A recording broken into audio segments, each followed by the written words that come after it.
Graça e paz, igreja. Graça e paz, igreja. Amém. Oh, glória. Falar alto aí que nós não somos pentecostais, mas estamos vivos, né?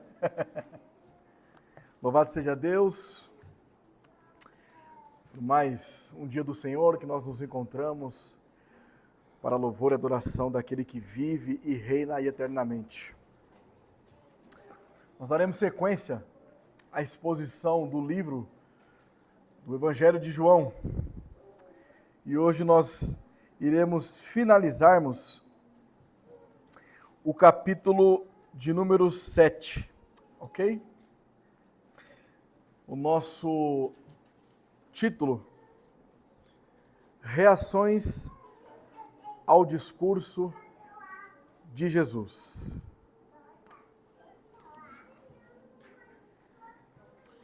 Queridos, certa vez, em um dos seus discursos, o pastor e ativista Martin Luther King, ele diz que para que você declare uma guerra, basta você expressar a sua opinião.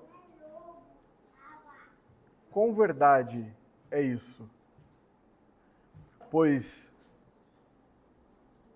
nós testemunhamos isso recentemente na eleição. Uns diziam que era de esquerda, aí vinham os de direita, suprimia os da esquerda, ou vice-versa, né? Os da esquerda suprimia os da direita. Então, você acaba que, se você simplesmente tem um posicionamento contrário a alguém, pronto, você declarou uma guerra. As pessoas não querem nem saber se a pessoa ela tem um certo conhecimento, ou se ela é ignorante, ou se ela é Maria vai com as outras, nada. Elas estão dispostas a te atacar. Se você for falar, por exemplo, qual é o maior time do Brasil? Pronto, é outra discussão sem fim. Porque uns vão dizer uma coisa, outros vão dizer outra, e por aí vai. Dentro da própria igreja cristã é assim. Se você fazer uma afirmação de que Cristo é soberano na salvação, todos vão dizer amém. Mas quando você começa a explicar o que significa essa soberania, não é assim que eu acredito não. Na minha Bíblia não diz assim não. Como assim negócio de predestinação? O que é isso? Não é verdade? Queridos, nessa parte que nós vamos trabalhar agora, nós vamos entender a reação do público de Jesus Cristo ao discurso seguinte. No último dia, o grande dia da festa, levantou-se Jesus e exclamou: se alguém tem sede, venha a mim e beba. Quem crê em mim, como diz a Escritura, do seu interior fluirão rios de água viva. Isso ele disse com respeito ao Espírito que haviam de receber os que nele crescem, pois o Espírito até aquele momento não fora dado porque Jesus não havia sido ainda glorificado. Os irmãos lembram do penúltimo dia do Senhor, que nós discorremos sobre estes 3 versículos. Então, a partir de agora, nós vamos considerar os versículos 40 ao 53. E nós vamos identificar aqui as reações das pessoas que ouviram essas palavras. Então, o nosso sermão está dividido em 2 partes. A primeira parte, reações da plebe. O que significa essa palavra plebe? Classe popular da sociedade. Ou, um termo mais familiarizado, o povão. O povão da ZL. Nessa parte nós vamos considerar os versículos 40 a 44. A segunda parte que nós vamos desenvolver, reações dos líderes religiosos. E então vamos considerar os versículos 45 ao 53. Como que nós afirmamos teologicamente essa passagem? A mensagem de Cristo tem por finalidade trazer luz aos eleitos e escuridão para os ímpios. Ok? Para os nossos pequenos, eu gostaria que vocês pesquisassem o que significa a expressão filho de Davi. Ok? Vamos ao texto. Então os que dentre o povo tinham ouvido estas palavras diziam: este é verdadeiramente o profeta. Outros diziam: ele é o Cristo. Outros, porém, perguntavam: porventura o Cristo virá da Galileia? Não diz a Escritura que Cristo vem da descendência de Davi e da aldeia de Belém, de onde era Davi? Assim houve uma dissensão entre o povo por causa dele. Alguns dentre eles queriam prendê-lo, mas ninguém lhe impôs as mãos. Voltaram, pois, os guardas à presença dos principais sacerdotes e fariseus, e estes lhe perguntaram: por que não o trouxestes?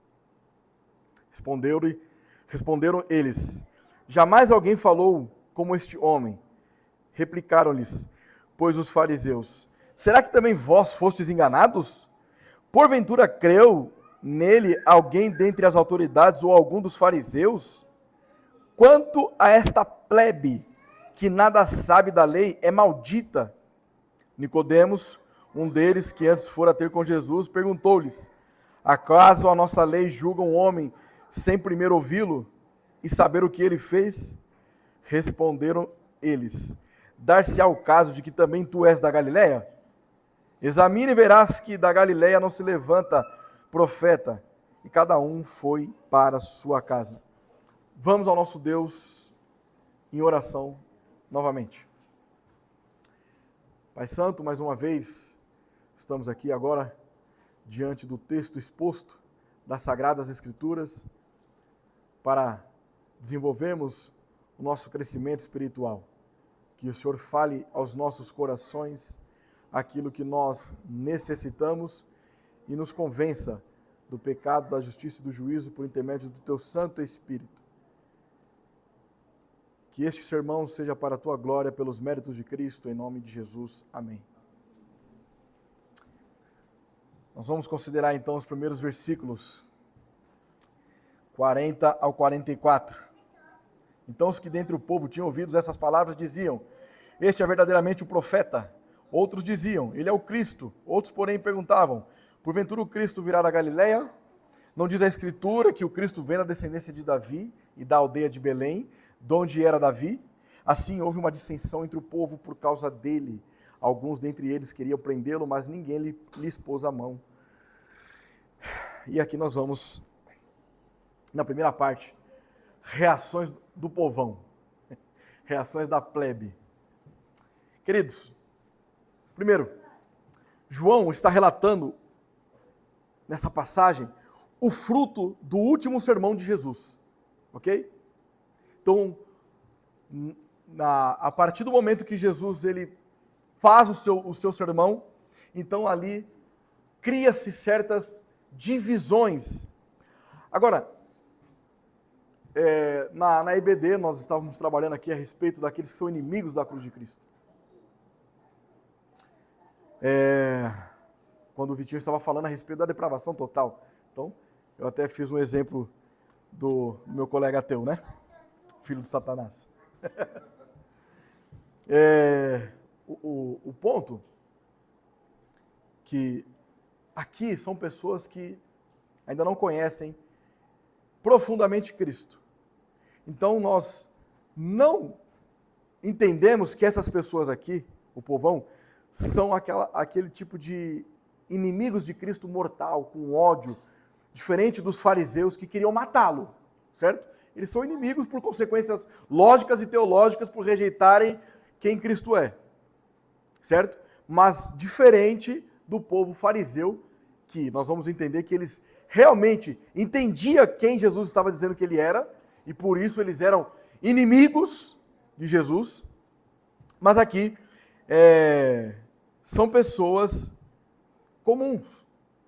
Eles não eram autoridades religiosas, eles não tinham nenhum poder aquisitivo. É o povão mesmo, a ralé. Estava ali para entender um pouco mais do sermão de Jesus Cristo. E aqui nós destacamos 3 grupos. Os irmãos podem tomar nota. O primeiro grupo, nós vamos tratar aqui sobre a interpretação de que Jesus é um profeta. Ok? O segundo grupo, ele é classificado como aquelas pessoas que entenderam corretamente a natureza de quem Jesus é, ou seja, o Cristo. E o terceiro grupo são aqueles incrédulos. Mas incrédulos quanto a todas as outras alternativas, que ele é um profeta, que ele é o Cristo, ok? Então, primeiro, quando as pessoas escutam Jesus, elas afirmam, este verdadeiramente é um profeta. Estava ali falando ainda que as pessoas comuns estavam ali, não apenas líderes fariseus, pessoas comuns, mas eram todas judias, certo? Então, em algum grau específico, e eu não vou definir qual é este grau, eles tinham certo conhecimento das Escrituras, que era o Antigo Testamento, ok? Em outros sermões, nós destacamos aqui o Cristo que é semelhante ao profeta. Quem é que lembra aqui? Profeta semelhante a Moisés, conforme Deuteronômio, no seu capítulo 18, no versículo de número 15. Ali diz que Deus iria suscitar um novo profeta em semelhança a Moisés. Então, quando Jesus ele está dizendo assim, olha, quem tem sede, vem até mim, qual a conexão que eles estão fazendo aqui? Eles estão olhando lá para o Antigo Testamento, observando a água viva que Deus havia fornecido no deserto. Quando Moisés fere a rocha, sai água. Então essa é a primeira conexão que esse povo aqui está fazendo referente a Jesus. Entretanto, embora seja verdade que Jesus é um profeta, como nós lemos aqui no Catecismo, os ofícios de Cristo, mas isso é apenas observar a pessoa de Cristo com uma superficialidade, certo? Porque se nós olharmos para Cristo simplesmente como um profeta, nós não seremos diferentes, por exemplo, do islamismo. A religião islã, ela entende que Jesus ele é um profeta, dentre outros que já pisaram aqui em terra, mas o maior profeta de todos é Maomé. Agora, essa superficialidade faz com que nós não temos em Cristo uma esperança. Ok? Porque se Cristo, ele é tão somente um profeta, ele não é ungido, ele não é enviado, ele não é Deus, então também não há esperança para nós. Por que os testemunhas de Jeová, eles vão na sua porta todos os dias? Antigamente era só de domingo de manhã, né? Agora estou indo direto agora. Estou indo lá na sua porta e batendo lá. E aí você às vezes aumenta o som da televisão, aumenta o som do rádio, e eles estão, desce aqui, seu filho das trevas, que eu quero falar com você. Os mormons também fazem isso. Eles vão de porta em porta lá também conversar, falar de um falso Cristo. Por que eles estão fazendo isso? Não é à toa. Na verdade, não são só eles. Só existem 2 religiões no mundo. Ah, não, mentira, tem várias. Tudo bem, mas uma é da graça e todas as outras são das obras. Qualquer religião é das obras. O que eles estão fazendo, na verdade, é acreditando que para que eles mereçam a salvação, eles precisam fazer obras. Por isso que eles estão na sua porta, não é porque eles gostam de você, mas é porque eles estão provando que eles são pessoas boas e merecem serem salvas. Percebem a dificuldade? Então, se eu não tenho uma compreensão de quem Cristo é, se ele não é Deus, então é na força da carne que eu vou ser salvo. É na força do meu braço. Por isso que o Espiritismo de Allan Kardec, por exemplo, eles enfatizam tanto as questões de boas obras. Por quê? Porque eles entendem também que as pessoas elas estão em um processo evolutivo, por isso que eles acreditam em reencarnação. Então eles estão ali passando por processos evolutivos e que Jesus Cristo é um ser evoluído e que o Espírito Santo é uma força. Tudo isso por não negar o quê? Por negar, na verdade, a divindade de Cristo. Todo cristão genuíno, verdadeiro, ele confessa que Cristo é profeta, é rei e é sacerdote. Todo cristão confessa que Cristo é o Messias, que ele é o enviado de Deus, que ele é o próprio Deus encarnado. No princípio era o Verbo, e o Verbo estava com Deus, porque o Verbo era Deus.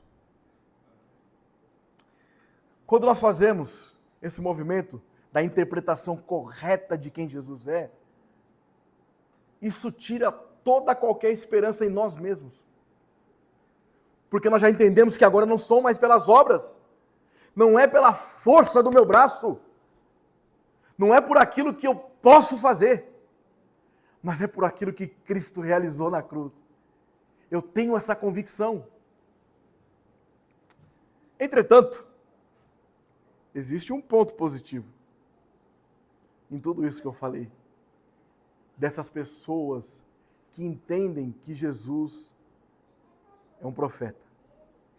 Assim também, como aquelas pessoas que dizem, por exemplo, que Jesus é bom, não tem ele como Salvador, mas eles entendem isso. Por que isso é um ponto positivo?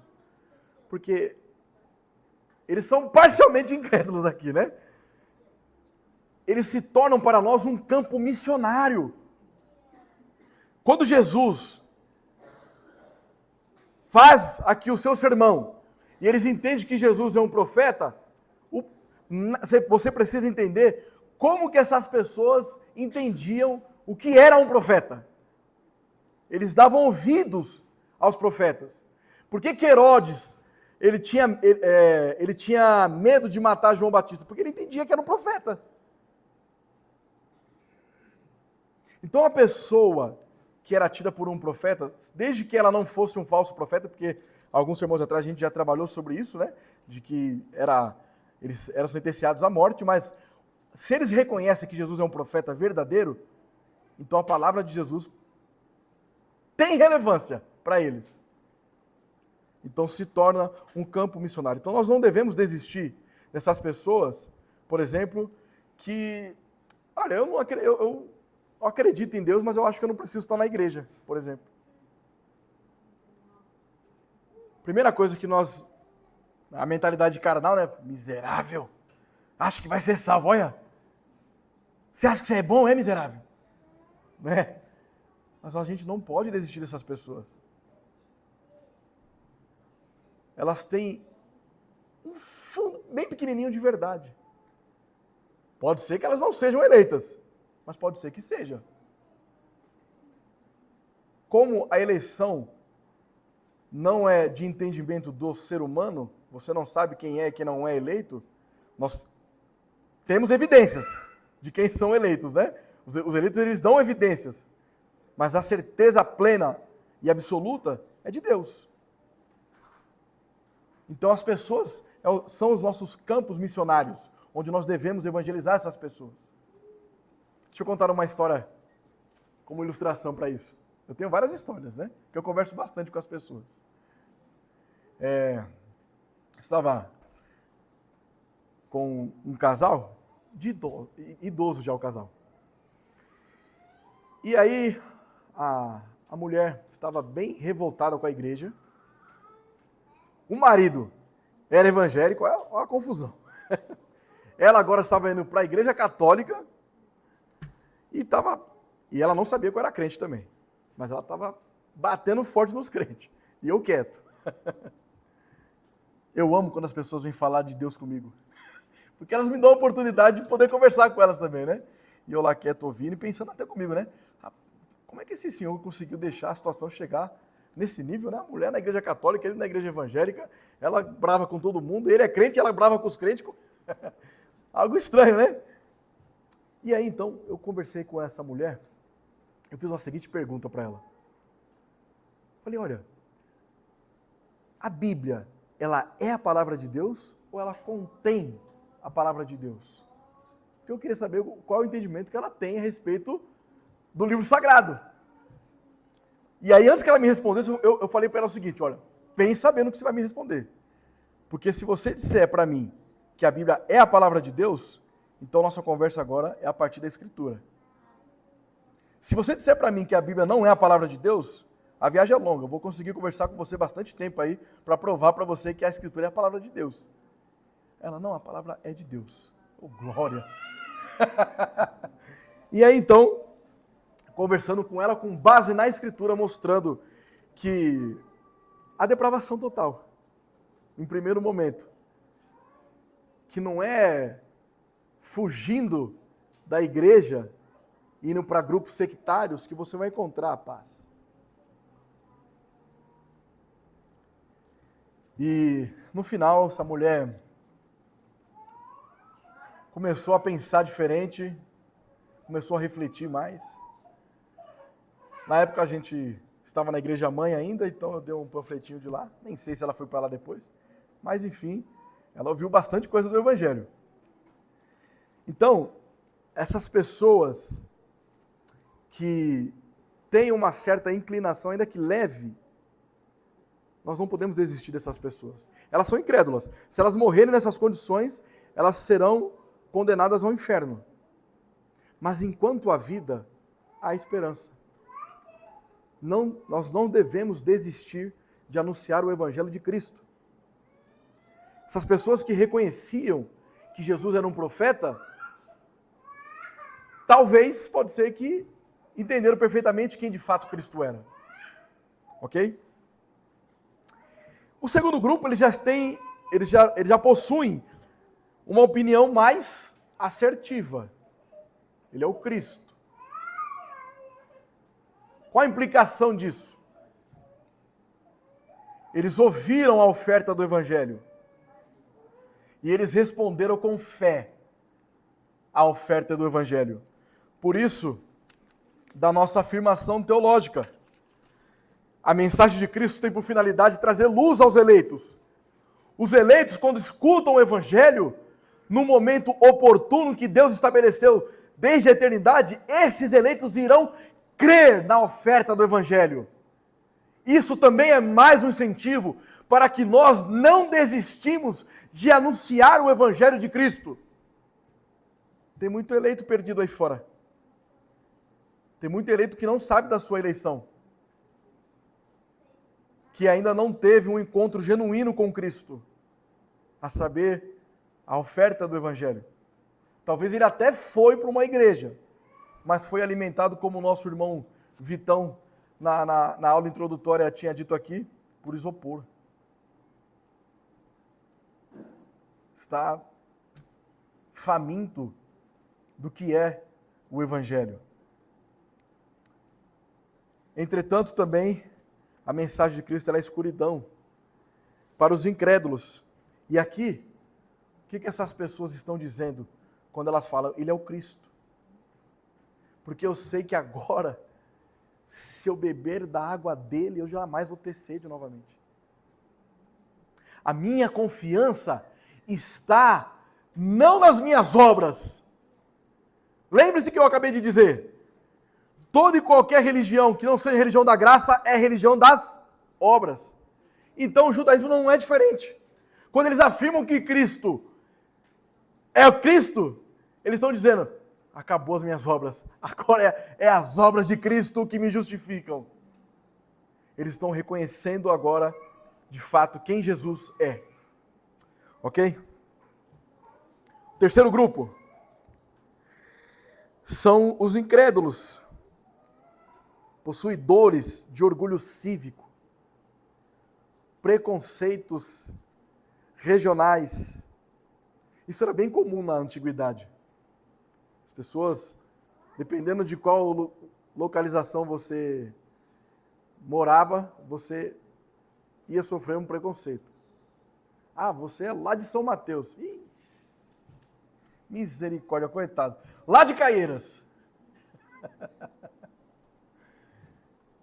Então, essas pessoas, elas tinham preconceito por onde você morava. Agora, por que eles faziam esse movimento? Por causa da sua interpretação das Escrituras também. Mas não com uma exegese profunda, não com o entendimento correto. Porque se nós analisarmos lá em Miqueias, capítulo 5, versículo 2, vai dizer que o Messias viria de Belém. Ele haveria de surgir lá. Entretanto, quando nós olhamos os livros sinóticos, o que significa livros sinóticos? Mateus, Marcos e Lucas. Vocês vão perceberem que quando vocês estiverem lendo esses livros, irá ocorrer muitas vezes semelhança entre eles. Por isso eles são chamados de sinóticos. E lá, nesses livros, nós encontramos a genealogia de Jesus, que não era da Galileia. Ele nasceu em Belém. Só que eles não tinham essas informações. Mas isso não justifica a sua ignorância. Porque se eles eram tão acurados para pesquisar quem Jesus era, por que eles não sabiam que Jesus, por exemplo, era de fato da descendência de Davi? E que ele veio de Belém?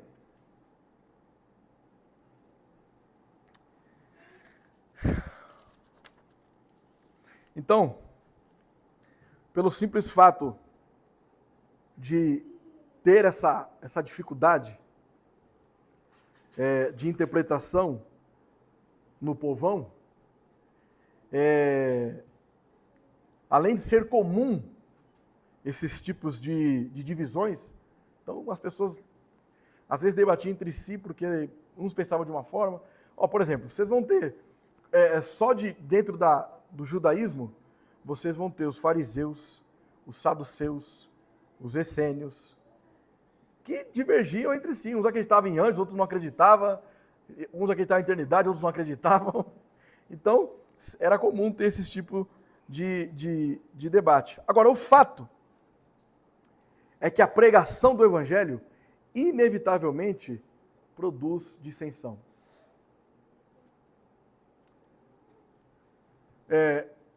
Geralmente, quando você vai compartilhar o Evangelho com alguma pessoa, ela já cria uma autodefesa. Como assim eu sou pecador?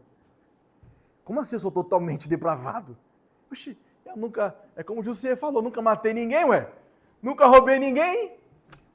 Eu não traio minha esposa. Como assim? Que não é assim não. Deus é amor. Não é assim que eles fazem? É um Jesus hippie, paz e amor. Por quê? Porque o Evangelho está na nossa... bem aqui na capa inicial. Não penseis que vim trazer paz à terra. Não vim trazer paz, mas a espada. Eu vou te falar uma coisa. O Evangelho, ele cria divisões. Pessoas rejeitam o Evangelho.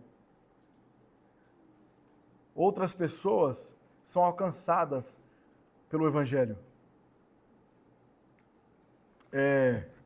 Então, muitas vezes, nós encontramos isso dentro da nossa própria casa. É o nosso pai, a nossa mãe que não reconhece o Evangelho como a verdade. E aí então, quando nós tentamos aplicar a boa teologia para dentro do nosso lar, nós somos barrados. Não, aqui não, você é crente lá, aqui você é diferente. Então nós vivemos com essas tensões. Por isso que Cristo diz que no mundo nós teríamos aflições. Só que Ele venceu o mundo. Nós temos que ter bom ânimo.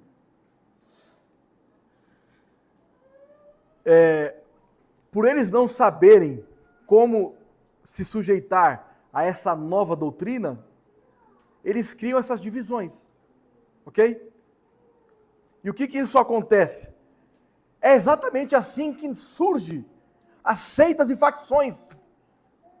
Por uma falsa compreensão, por uma divisão de pensamentos, pessoas atribuem a Cristo aquilo que Ele não é. Faz de Cristo uma criatura.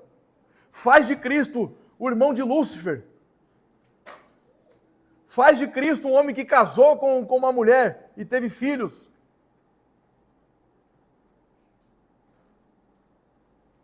Queridos, nós não devemos fazer teologia baseada em um único versículo. Não é assim que se produz teologia.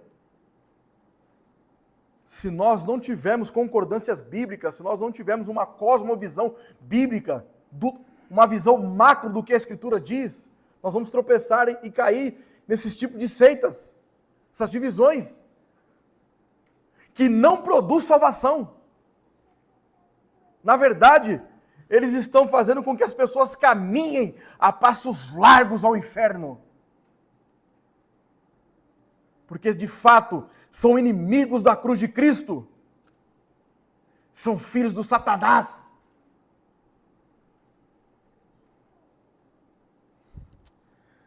A mensagem de Cristo ela tem por finalidade de trazer luz aos eleitos e escuridão para os ímpios. Dentro do povão, nós vimos ali que pessoas reconheceram Cristo como Senhor e Salvador. Note, elas não aceitaram, elas reconheceram que Ele é o Cristo. Mas também teve as pessoas que não entenderam corretamente quem de fato Cristo era, pois atribuíam Ele simplesmente como um profeta. E outras pessoas também estavam ali incrédulas quanto ao fato de Ele ser um profeta, quanto mais o Cristo. Tudo isso por conta da mensagem de Jesus anunciada. Então, inevitavelmente, quando nós anunciarmos o Evangelho, pode ter certeza, uns vão receber com fé, outros vão querer nos matar.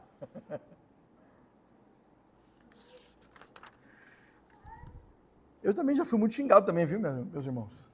Já fui desprezado, já fui ridicularizado.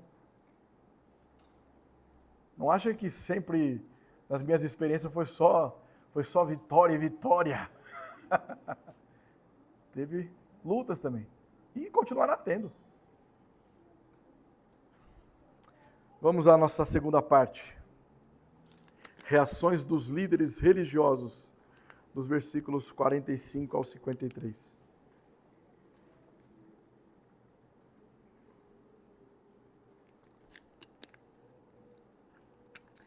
Pois os guardas à presença dos principais sacerdotes e fariseus, e esses lhe perguntaram: por que não o trouxestes? Respondeu-lhe eles: jamais alguém falou como este homem. Replicaram-lhe, pois, os fariseus: será que também vós fostes enganados? Porventura creu nele alguém dentre as autoridades ou algum dos fariseus? Quanto a esta plebe, que nada sabe da lei, é maldita. Nicodemos, um deles, que antes fora ter com Jesus, perguntou-lhes: acaso a nossa lei julga um homem sem primeiro ouvi-lo e saber o que ele fez? Responderam eles: dar-se-á o caso que também tu és da Galileia? Examina e verás que da Galileia não se levanta profeta. E cada um foi para a sua casa. Queridos, primeiro ponto aqui é que o fato dessas pessoas estarem ouvindo a Jesus Isso era uma prática comum. Qual que é o entretenimento nos nossos dias? Para muitas pessoas é o que? A televisão, né? Inclusive, isso é ensinado até para as crianças. Para fazer elas ficar quietas e parar de chorar, põe na frente da televisão. Põe na frente do tablet. Põe na frente não sei do quê. Não é assim? Aqui, nessa época não. O entretenimento deles servia também como instrução, ouvir pessoas sábias.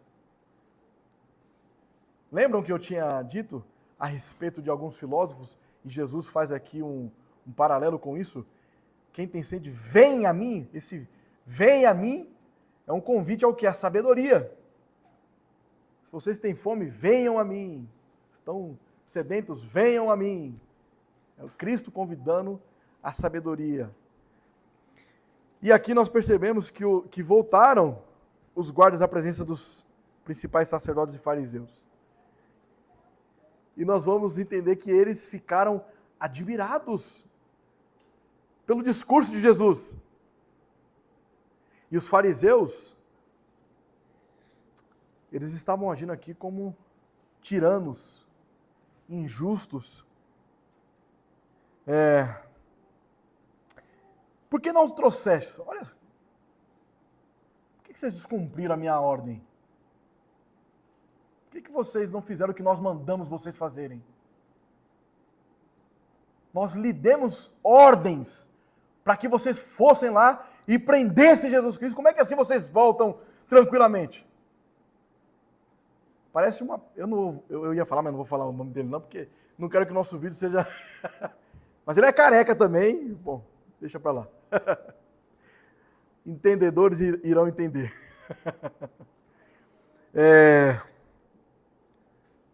Qualquer coisa as pessoas...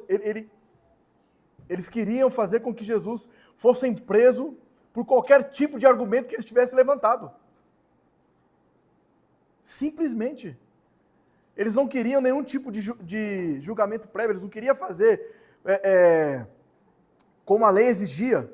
Simplesmente eles queriam prender Jesus por causa da sua discordância. É a reação que eles estão tendo aqui agora. Uma reação de ódio contra a pessoa de Jesus. Como assim vocês não trouxeram ele? Nós ordenamos que vocês trouxessem eles para que fosse preso. Repare no que eu vou dizer agora. Um servo não deve fugir, nem correr de seu mestre. Certo? Assim como a esposa não se aparte do marido se ele não comunga da mesma fé. Entretanto, se existir uma desunião espiritual e a temporal devem ser separadas. O que eu estou querendo dizer com isso? A consciência deles tinha sido alcançado pelo sermão eloquente de Jesus Cristo. Mas não foi somente um sermão eloquente, foi com autoridade, foi espiritual, foi verdadeiro o que Jesus estava dizendo. E ainda que as pessoas que estão ao seu lado ou superior a você, elas podem ter um certo controle, talvez, de você. Se você, por exemplo, é um servo, está na sua empresa, o seu chefe é um ateu e você é um crente, ele tem uma certa autoridade sobre você ali. Mas na sua consciência de quem você é, não.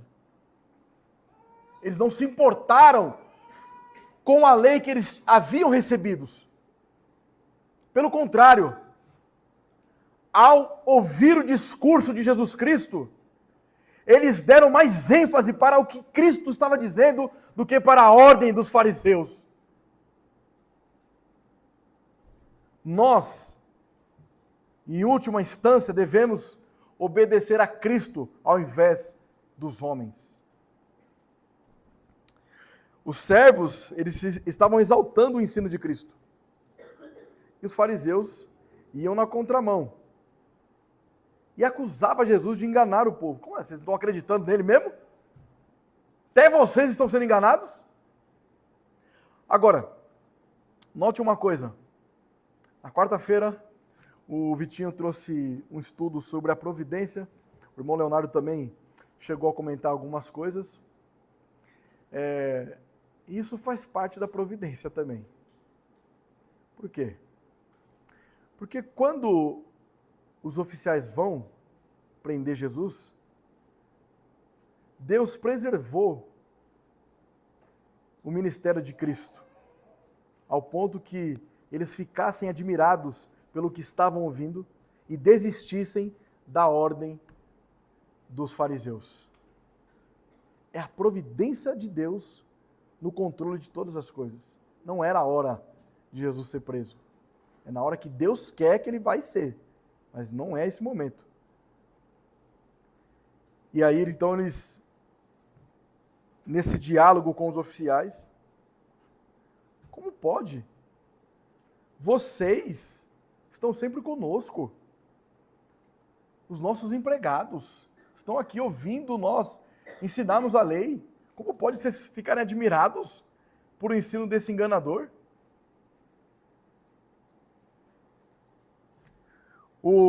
E aí você vê que eles vão dizer que essa plebe é uma raça maldita, segundo eles.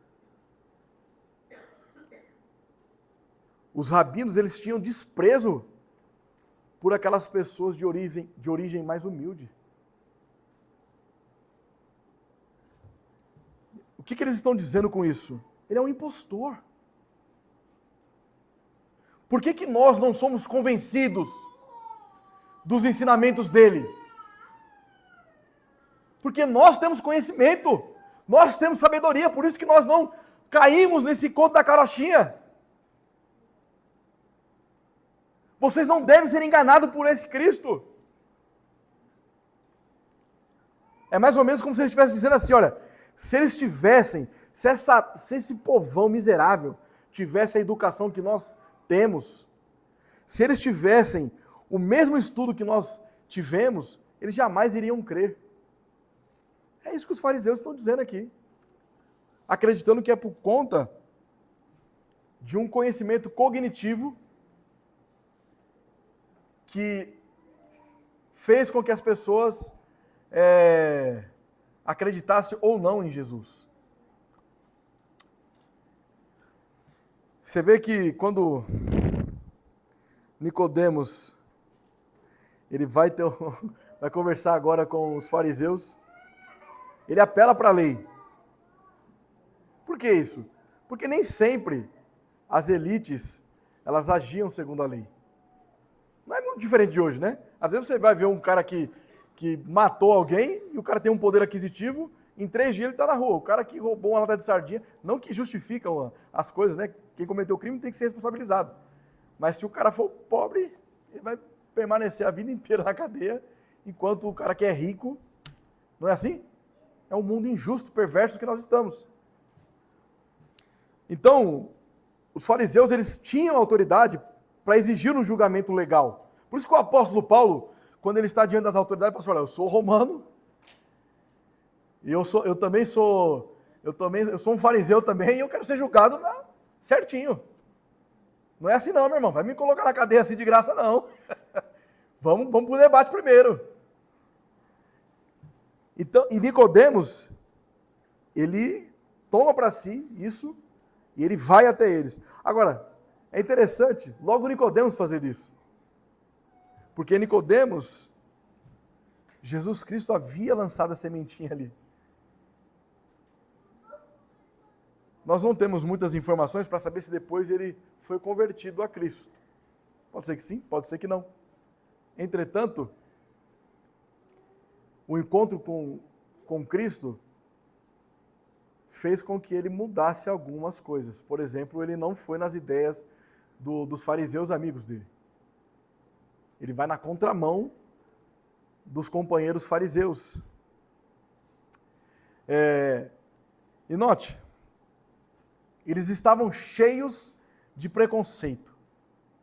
Essa plebe miserável, esse povo maldito, esse Jesus da Galileia, mas eles não tinham nenhum tipo de conhecimento. Segundo Reis, no capítulo 14, 25, nós vamos identificar lá profetas sendo levantados de localizações onde se não havia outros profetas. Por exemplo, se nós formos analisar Elias, ele foi o primeiro profeta da sua terra. Não é verdade? Não tinha nenhum profeta antes de Elias na terra dele. E assim, como todos os outros profetas que foram levantados inicialmente na sua terra natal.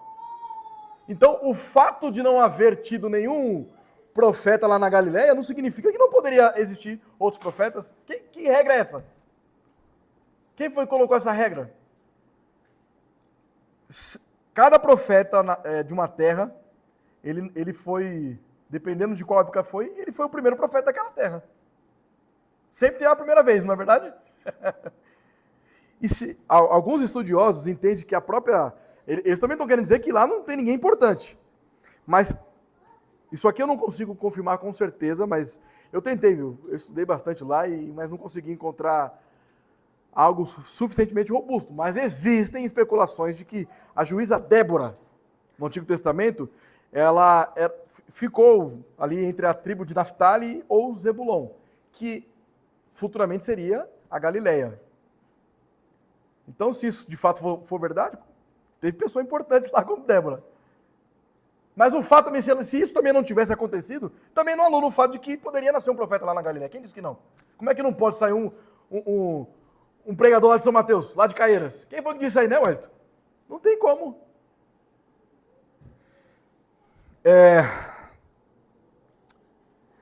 E aqui, novamente nós vamos enxergar aqui uma providência. Porque veja só, você tem homens querendo prender Jesus. Vocês têm o ódio dos fariseus contra Jesus. E Jesus desarmado. E no versículo 53 nós lemos que e cada um foi para a sua... Eles poderiam tramar à vontade contra Cristo. O controle da vida de Cristo não está na mão dos fariseus. Não está na mão dos falsos profetas. Não está na mão de ninguém. Deus está no controle absoluto de todas as coisas. Cristo é o nosso Deus. Aleluia. Por isso que nós reafirmamos a mensagem de Cristo tem por finalidade de trazer luz aos eleitos. Como naquela multidão, pessoas creram que Ele é o Cristo. E escuridão para os ímpios. Esses fariseus aqui são todos tidos como ímpios. Eles fazem parte de uma liderança religiosa, mas eles não passam de ímpios. Todos aqueles que negam a Cristo são ímpios. Não importa se a pessoa é católica, se ela está numa seita neopentecostal, não importa onde ela esteja. São ímpios. E devem ser tratados como ímpios. Ok? Vamos a algumas considerações. Primeiro ponto, meus irmãos. Existe uma falsa paz no ecumenismo. O que significa isso? A pluralidade de religiões. Então, às vezes, quando vocês verem, por exemplo, o padre foi pregar lá na igreja evangélica. Tem alguma coisa estranha aí, né? Isso é ecumenismo. O secularismo. Existe também uma falsa paz. Agora, isso é falta de discernimento e do conhecimento da verdade. Porque, ao terem conhecimento da verdade, é impossível que haja paz no meio dos ímpios. A luz não comunga com as trevas. Se nós anunciarmos o Evangelho de Cristo, aqueles que pertencem à luz virão, mas aqueles que estão nas trevas permanecerão. Então, não espere que os seus amigos da faculdade, do trabalho, seus vizinhos acham legal que você é um cristão. Na verdade, eles nunca vão afirmar o que eu vou dizer, mas eles têm ódio de você ser um cristão. Essa é a verdade. Agora, o simples fato de você confessar a Cristo já se torna um inimigo da cruz. Por quê? Nós vimos ali os fariseus ali, os guardas voltaram só admirados pelo sermão de Jesus, eles ficaram revoltados, irados, com ódio mortal. E eles passam a usar a Escritura, distorcendo para negar a Cristo. Sabe quem faz isso? Isso é um artifício de Satanás. São seitas, são hereges que fazem isso. Estava vendo esses dias aqui um grupo sectário que diz que o Deus Pai, ele tem uma esposa também na eternidade. E eles utilizam versículos isolados, quando fala da mãe, na Escritura, falando de Israel, a cidade mãe, eles aplicam isso como se fosse uma deusa. Malditos, miseráveis, apóstolos do inferno, distorcendo a realidade, enganando pessoas, pregando um falso Cristo. E as pessoas, elas corrompem as Escrituras para o seu bel prazer. Eles diziam que Jesus era da Galileia. Então, o fato, eles estavam sendo sinceros com a sua raiva, mas sem nenhum fundamento. Existem assuntos na Escritura que talvez você vai ter mais facilidade para compreender. Entretanto, os assuntos difíceis, você não deve simplesmente falar o que acha. Nós devemos pesquisar, se aprofundar, perguntar. Jesus, ele é da descendência de Davi, ele nasceu em Belém. Ele é o Messias prometido. Ele é o Deus encarnado. Agora, veja que quando os oficiais foram prender Jesus Cristo, a providência de Deus estava sobre ele. E os oficiais foram impedidos de prender Jesus Cristo. Queridos, nós devemos sempre levar em consideração que a providência de Deus está sobre a igreja. A providência de Deus está sobre aquela pessoa que está, talvez, com uma necessidade física, com uma necessidade de alimento, seja em qualquer circunstância for, a providência de Deus está sobre nós. Mais ainda, quando nós estamos anunciando o Evangelho, as adversidades que o mundo impõe não devem ser elementos para que nós venhamos retroceder. Na verdade, nós temos que avançar com o Evangelho de Cristo.